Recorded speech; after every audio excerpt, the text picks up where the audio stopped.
amigos, tudo tranquilo, tudo beleza? Estou aqui para gravar mais um vídeo para vocês. De cara já peço desculpa pela minha voz, tá? Bom, hoje nós vamos falar sobre os países de industrialização pioneira. Conteúdo que foi bastante trabalhado e abordado em sala de aula no último bimestre. E vai ser muito importante para vocês, tanto no Enem, quanto no vestibular, quanto nos concursos, enfim, tá? Bom, em alguns momentos nós vamos dividir a imagem do vídeo com os slides. Então tentem me seguir. Bom, vamos lá então. Vamos falar então sobre os países que iniciaram esse processo de industrialização. Para entender os países de industrialização pioneira, a gente precisa entender os países que participaram da Revolução Industrial, na verdade, entre os séculos XVIII e o século XIX. Bom, como vocês podem ver na imagem, eu estou falando do Reino Unido, mais especial da Inglaterra, né, que deu início à Revolução Industrial. A Alemanha, o país mais industrializado de toda a Europa. A França e a Itália. Esses quatro países, pessoal, eles deram início à Revolução Industrial no século XIX. Outros países que também merecem destaque. Os Estados Unidos, que também começou a se industrializar durante o século XIX e desde o início do século XX vem aí se mantendo como a potência mais rica e industrializada do mundo. O Japão também começou a se industrializar durante o século XIX. A Austrália, seguida a Nova Zelândia, que fica na Oceania, e o Canadá, devido à proximidade com os Estados Unidos. Bom, esses são países ricos, desenvolvidos, industrializados e com elevado padrão de vida, com elevada qualidade de vida. De acordo com a ONU, esses países mantêm um elevado índice de IDH, Índice de Desenvolvimento Humano. Vamos começar falando pelo Reino Unido. Foi no Reino Unido que começou a industrialização mundial. Apesar de já ter sido ultrapassado em números de indústrias e transnacionais pela Alemanha, França, Itália, Estados Unidos e atualmente até países emergentes como a China, mas ainda assim é um país extremamente importante, tanto no ramo têxtil, no ramo alimentício, nas indústrias farmacêuticas. Só para a gente relembrar, de acordo com a imagem que vocês estão vendo aqui ó, no slide, o Reino Unido ele é composto pela Escócia, Inglaterra, País de Gales e Irlanda do Norte. A Alemanha, pessoal, a Alemanha possui vários polos industriais. É de longe o país mais rico e industrializado da Europa. Aqui nessa imagem nós temos algumas das zonas industriais e as principais cidades da Alemanha.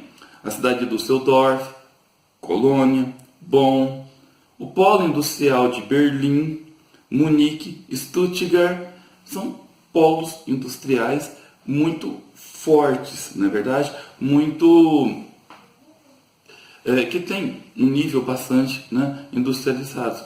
Um destaque para as indústrias alemãs são as grandes transnacionais, como por exemplo a BMW, a Mercedes-Benz, Volkswagen, a Bayer, a grande quantidade de indústrias cervejeiras e de linguiças que se destaca na Alemanha. Vamos falar da França, segundo país mais industrializado da Europa. Tem um destaque muito forte para a indústria aeronaval, a aeroespacial, a indústria de aviões, os jatos Harrier, Ford Harrier, o Harrier, não sei como se pronuncia direito, a bacia parisiense, como nós estamos dizendo aqui na imagem, é uma grande área industrial que fica bem no centro de Paris. A Itália, pessoal, a Itália é bacana porque você consegue ver através da imagem que ela tem o formato de uma bota. Então a parte mais ao sul, é a parte que se dedica mais à agropecuária, à estrutura agropecuária. Tanto é que a Itália é o segundo país do mundo na produção de uvas. É o primeiro país do mundo na produção de uvas. E também é um grande produtor de produtos agrícolas como trigo, centeio, cevada, batata, beterraba. O segundo do mundo na produção de uvas é a França, É o primeiro na produção de vinhos, a França, A Itália é o segundo, tá? A parte ao norte faz fronteira, como vocês estão vendo aqui, ó, o noroeste faz fronteira, tanto o Nordeste quanto o Noroeste. O Norte faz fronteira com outros países europeus, também ricos e desenvolvidos. É a parte onde fica as principais indústrias, com destaque para as indústrias siderúrgicas, a indústria automobilística, né? A fábrica da Fiat, a fábrica de automóveis de Turim, a montadora da Fiat, né? Tem a Lamborghini, Ferrari, muitas indústrias alimentícias, indústrias têxteis, calçadistas também tem destaque. Bom, agora nós vamos começar a falar dos Estados Unidos. Nos Estados Unidos, a gente vai, Estados Unidos, Japão, Austrália e Canadá, nós vamos fazer assim, um leque um pouco mais abrangente. Eu vou falar das várias formas econômicas, introduzindo a agropecuária, a extração de recursos minerais, e também vou falar da população. Nesse mapa que vocês estão vendo aqui, tá, nos Estados Unidos, nós temos aqui os 50 estados dos Estados Unidos, inclusive o Alasca e o Havaí. O Alasca que fica ao noroeste do Canadá e o Havaí que fica na Oceania. Os Estados Unidos, ele começou, eu vou voltar ao mapa aqui, ele começou a ser povoado nessa região aqui, entendeu? No leste, ao leste dos Montes Apalaches. Então essa aqui é a parte mais povoada e populosa dos Estados Unidos. Bom, os Estados Unidos, eles ocupam a posição de país mais industrializado do mundo. É de longe o mais rico, o mais desenvolvido e o mais industrializado. Ele não ostenta a primeira posição em qualidade de vida, em IDH, tá? Mas é um país muito desenvolvido em todos os setores que vocês pensaram. E tem vários fatores que podem justificar toda essa riqueza. Entre os principais fatores, eu destaquei alguns. Por exemplo, a forma de ocupação. Os Estados Unidos sofreu uma colônia de povoamento. Isso influenciou muito para a riqueza e o estilo de vida norte-americano. Grandes reservas naturais e energéticas. Devido ao seu grande território, né, o quarto maior país do mundo, né, possui grandes reservas de petróleo, carvão mineral, minério de ferro e assim por diante. Formação de um amplo mercado consumidor. Não apenas amplo, tá? Estados Unidos com seus mais de 320 milhões de habitantes, mas nós temos aí um mercado consumidor rico, desenvolvido. Quando eu falo rico, desenvolvido, eu também falo um mercado que ganha muito e consegue gastar bastante. Grande número de imigrantes. A imigração era muito estimulada no final do século XIX e começo do século XX. Os Estados Unidos foi foco de atração de muitos europeus, o que ajudou muito para a influência industrial, porque vinha mão de obra capacitada, vinha de mão de obra qualificada, isso ajudava no desenvolvimento das indústrias. Aqui nós temos uma imagem que explica a agropecuária nos Estados Unidos, que é desenvolvida na forma de belts. Como assim belts? Belts são os cinturões. Então a agropecuária, ela é de acordo com a indústria, tá? Nós temos aqui o cinturão do trigo, o cinturão do milho, o corn belt, o cinturão do algodão. Ou seja, nós temos a agricultura que é mecanizada, altamente desenvolvida, com técnicas de cultivo que estão entre as melhores do mundo, então a produtividade está entre as mais altas do mundo, entendeu? E a comercialização, tanto interna quanto a exportação, é muito bem desenvolvida. Assim como o escoamento da produção também é muito bem desenvolvido. Nessa imagem aqui nós temos as áreas industriais dos Estados Unidos, com destaque para a área mais a nordeste, essa região de Cleveland, Pittsburgh, Nova York, Filadélfia, Chicago, essa região aqui mais ao nordeste dos Estados Unidos é de longe a região mais industrializada. Mas também tem destaque a região de Houston, né? Aqui a região de Los Angeles, na Califórnia, São Francisco, Seattle.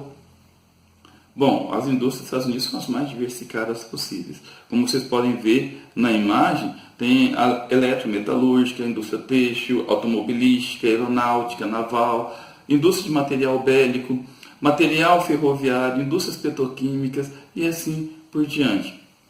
Em relação à população, os Estados Unidos, a parte mais populosa, né, como vocês podem observar no mapa, é a parte mais a nordeste. Até um contexto de colonização, a população se concentrou mais nessa região aqui, bem na fronteira com o Canadá. região também mais rica, mais desenvolvida. Né? No extremo noroeste, as regiões de Los Angeles, na Califórnia, região de Seattle, também é bastante populosa. Outras áreas que eu quero destacar, a região do Texas e a região que faz fronteira com o México. Tá? E um ponto interessante nessa região de fronteira com o México, essa região mais central, é que a grande concentração de hispânicos, ou seja, de povos latinos. Essa região mais ao centro, tá? Também tem uma grande população negra. Para a gente encerrar essa parte que fala dos Estados Unidos, é importante a gente levar em consideração que possui um alto IDH e um alto PIB per capita, ou seja, uma renda, o povo ganha bem lá. Vamos falar agora do Canadá, pessoal. Olha o mapa do Canadá aqui. O Canadá é um país que é o segundo maior do mundo em extensão territorial e é dividido por territórios, como vocês estão vendo aqui, sendo que os principais é o território de Ontário e de Quebec.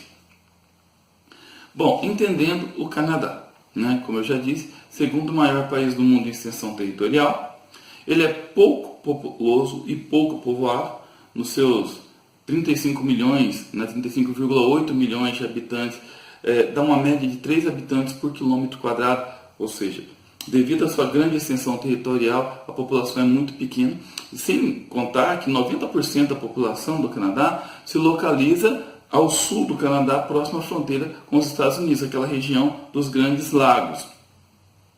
Possui um dos altos IDH, um dos mais altos IDHs do mundo, de acordo com a ONU, está sempre brigando entre os melhores do mundo em qualidade de vida, né? Sempre fica bem próximo. O povo lá possui uma alta expectativa de vida, um alto PIB per capita, tem uma boa distribuição de renda, um nível de escolaridade fantástico, incrível. Segundo os dados do nosso material de estudo, 23% da população alfabetizada possui algum tipo de especialização, mestrado ou doutorado. Então não possui apenas curso superior, mas eles vão além, tá? Isso é muito interessante. É um país bilíngue, fala tanto o inglês quanto o francês. Eu coloquei aqui no slide espanhol, não é francês, tá? Tanto o inglês quanto o francês são línguas oficiais do país. E o regime político é uma monarquia constitucional e parlamentarista. Ou seja, né, o governo da nação, do povo, é a rainha da Inglaterra, né, a rainha Elizabeth II, que é representada por um governo estadual que atende aos desejos da rainha. Mas quem administra todo o contexto político do país é o primeiro-ministro. Então, que normalmente é o líder do partido político de maior representação na Câmara. No caso aqui, esse camarada que vocês estão vendo aqui, ó, Justin Trudeau, não sei se é assim que pronuncia. Vamos falar de alguns problemas do Canadá. Bom, a grande extensão territorial do Canadá faz com que boa parte da população, né, fique mais ao sul. Por quê? Por causa do rigor climático. Parte do Canadá fica após a linha do Ártico, fica no extremo do Polo Norte. Um frio muito intenso o ano todo. Então isso faz com que 90% da população fique próximo à fronteira com os Estados Unidos. Outro contexto, vários movimentos separatistas. Na província de Quebec, boa parte da população é de origem francesa e mais de 60% da população fala o francês. Isso motivou muitos movimentos separatistas. O extremo norte do Cuiabá, nós temos mais de 2.000 etnias de povos auctôtones, ou seja, os esquimós. Entendeu? São mais de 2.000 etnias diferenciadas que vêm reivindicando a separação do continente. Principalmente depois que descobriu que essa região é uma região que tem grandes recursos minero-energéticos, o que dá uma riqueza muito grande para a região. Bom, nessa imagem nós temos algumas das características econômicas do Canadá. Então, o Canadá tem a maior extensão de floresta de coníferas do mundo. Isso dá ao Canadá, né? Olha, essa imagem toda tracejada aqui, ó, são de florestas de coníferas, então ele é de longe o maior produtor mundial de papel e celulose. Cerca de 40% de todo o papel do mundo sai do Canadá. Cerca de acordo com o nosso material de estudos, né? 70% de todo o papel de jornal e de revistas do mundo saem do Canadá. Mas o Canadá também tem uma grande produtividade em cereais, tem uma pecuária extensiva muito produtiva, né, com destaque para bovinos, ovinos, uma grande produtividade de batata, milho, soja, trigo, tabaco e assim por diante, né? Uma indústria pesqueira muito grande com destaque para o salmão. Nessa imagem nós temos os principais recursos naturais e as principais indústrias, com destaque para o chumbo, cobre, ferro, níquel, ouro. É um grande produtor de petróleo, né, e gás natural, um grande produtor de urânio, e 70% de todos os seus produtos são exportados para os Estados Unidos, que é o principal parceiro do Canadá. Pessoal, vamos falar agora do Japão. O Japão, como vocês podem ver nessa imagem, tá? É um arquipélago, é um conjunto de várias ilhas, sendo que 4 delas se destacam, né? A ilha de Hokkaido, Honshu, Shikoku, não sei se é assim que pronuncia, e Kyushu. E o Japão, ele fica numa região próxima ao encontro de 3 grandes placas tectônicas. Isso quer dizer o quê? Tem muita instabilidade sísmica, lá tem muito terremoto.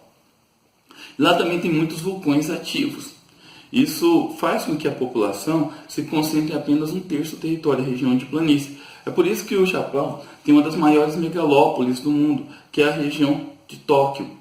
A região de Tóquio, até a região Tóquio, Yokohama, Fukushima, Kawasaki, são a junção dessas metrópoles, dá uma grande megalópole, que é uma das maiores do mundo. O Japão ele tem um contexto histórico muito interessante, porque entre os séculos XII e o século XVII, os principais representantes militares do Japão eram os Konshu ou os samurais, era a força militar do Japão. E eles impediram que o cristianismo entrasse no continente, entrasse no país, né? Mas, durante o século XIX, até por uma forte pressão dos Estados Unidos, quando a dinastia Meiji assumiu o poder no Japão, ela se abriu para a industrialização mundial. Ela instituiu o shintoísmo como uma religião obrigatória, instituiu o ensino básico obrigatório, estimulou a reforma agrária, privilegiando alguns grupos tradicionais familiares, né, que hoje são grandes empresas transnacionais como Honda, Suzuki, Nissan, Toyota, Mitsubishi, entre outros. E começou um forte processo de industrialização durante o século XIX. Só que o governo autoritário do Japão fez com que ele participasse ativamente das 2 grandes guerras mundiais, sendo derrotado nas duas e com destaque para a derrota da Segunda Guerra Mundial, como vocês podem ver na imagem, né, por causa da bomba de Hiroshima e Nagasaki, as bombas atômicas. Mas o Japão foi ocupado pelos Estados Unidos no contexto da pós-Segunda Guerra. Em 1951, né, o Japão foi devolvido aos japoneses. É claro que com uma forte influência dos Estados Unidos, teve que diminuir o poder da moeda local, né, que era o iene, teve que aceitar várias indústrias transnacionais dos Estados Unidos. Os Estados Unidos, que criou o Plano Marshall para poder reconstruir os países capitalistas na Europa, mas boa parte dessa ajuda do Plano Marshall também atendeu ao Japão. E também o Plano Colombo, da década de 1950, que beneficiou muitos países asiáticos, mas o principal país asiático que foi beneficiado com o Plano Colombo foi o Japão. E com essa ajuda dos Estados Unidos, o Japão se tornou a 2ª maior potência industrial do mundo, ainda na década de 1960, e vem se mantendo entre a 2ª e a 3ª potência mais industrializada do mundo até os dias de hoje. Só que toda essa prosperidade econômica, industrial e também qualidade de vida do Japão gerou uma forte especulação imobiliária, porque os imóveis no Japão passaram a ficar supervalorizados, o que gerou uma crise financeira no Japão muito grande durante a década de 1990. Uma crise que ficou conhecida como bolha especulativa, devido ao excesso da supervalorização imobiliária. Mesmo com essa crise, mesmo com todos os problemas apresentados no Japão, Na verdade, a ascensão dos tigres asiáticos, a ascensão econômica da China, da Índia e de outros países pelo mundo que começaram a se industrializar, ainda assim o Japão se mantém como um dos países mais ricos, desenvolvidos e industrializados do mundo e é o grande país de influência em toda a região da Ásia até a Oceania. Vamos falar agora da Austrália, a grande potência da Oceania, que juntamente com a Nova Zelândia são os dois países mais ricos da Oceania e estão entre os mais ricos do mundo. A Austrália ela é pouco populosa e pouco povoada. Ela tem um território imenso, como vocês estão vendo aqui, né? Esse território ele tem algumas limitações, porque tem grandes extensões de desertos. Tem uma população de pouco mais de 21 milhões de habitantes, de pessoas, sendo que boa parte deles são de imigrantes. Nessa segunda imagem que vocês estão vendo, nós temos os principais territórios da Austrália, com destaque para a região de Vitória, para o sul da Austrália, região de New South Wales e a ilha da Tasmânia. Vamos ver algumas das características da Austrália. As principais cidades são Sydney, Melbourne, Adelaide, Perth, Brisbane, Newcastle e Canberra, que é a capital da Austrália. A população é predominantemente branca, de origem europeia, cerca de 95%. A Austrália é uma grande exportadora de lã, cereais, carnes, frutas, tem grande destaque na pecuária ovina, criação de ovelhas e carneiros, e também a bovina leiteira. No setor mineral, grande destaque para a produção de minério de ferro, está entre os maiores produtores do mundo. E as áreas industriais se concentram no sudeste e também em torno das cidades de Sydney, Melbourne e Brisbane. Nessa imagem aqui, vocês conseguem perceber um pouquinho, né, a industrialização e os ramos econômicos da Austrália. Você consegue perceber que mais de 60% do território são de áreas de deserto, o que dificulta um pouco o acesso da população. Nós temos aqui os principais produtos minero-energéticos, né, com destaque para o minério de ferro, o chumbo, o carvão mineral, na verdade o alumínio, urânio, cobre, diamante, petróleo, gás natural, que são produtos que influenciam muito na economia. Nós temos as áreas industriais da Austrália, né? É isso aí, pessoal. Acabei falando de todos os países de uma maneira bem resumida. Se vocês estiverem acompanhando com o nosso material de estudo, vocês vão perceber que eu tentei seguir de uma maneira mais forte possível dentro do material, mas trouxe várias informações extras, inclusive dados mais atuais, tá? Fiquem com Deus, até a próxima, bons estudos e boa sorte no Enem. Valeu, galera!